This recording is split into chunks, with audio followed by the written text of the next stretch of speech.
आज गुरुत्वपूर्ण खबर उपर नजर पकड़ा बंगोपसागर लघुचाप प्रभाव में राज्य में विभिन्न जिले में प्रबल अति प्रबल वर्षा नहीं आकलन कर भुवनेश्वर स्थित आंचलिक पानीपाग विभाग तेरे 4 जिले में अति प्रबल वर्षा नहीं रेड वार्निंग जारी कर बंगोपसागर में सृष्टि होती लघुचाप यार प्रभाव में आसंता 5 दिन राज्य में प्रबल अति प्रबल वर्षा एवं आसंता 24 घंटा 24 जिले में रेड वार्निंग जारी कर सबू जिलागुड़िक है सुंदरगढ़ मयूरभंज बालेश्वर केन्दुझर यही सबू जिले में अति प्रबल वर्षा संभावना रही से 15 जिले में प्रबल वर्षा एवं नहीं अलर्ट जारी रही आंचलिक पानीपाग विभाग प्रबल वर्षा नहीं जो 15 जिला अलर्ट कर सबू जिला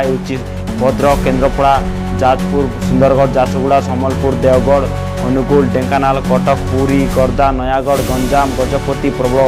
वर्षा नहीं सतर्कता जारी करा जायछि। 4 जिला रेड वार्निंग जारी करा जायतिबा बेले आउ 15 जिले में येलो वार्निंग जारी करा जायछि। सेही 15 जिले में किछि अंचल रे अति प्रबल वर्षा एवं नहीं आकलन करछि पानीपाग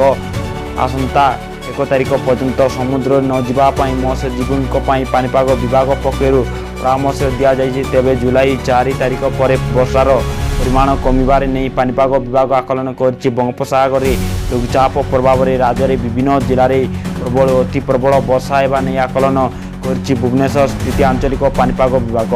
राज्य में 4 जिले में अति प्रबल वर्षा एवं नहीं रेड वार्निंग जारी कर लघुचाप प्रभाव में आसंता 5 दिन राज्य में प्रबल अति प्रबल वर्षा एवं आसंता 24 घंटा 4 जिले में रेड वार्निंग जारी कर सूचना मिली।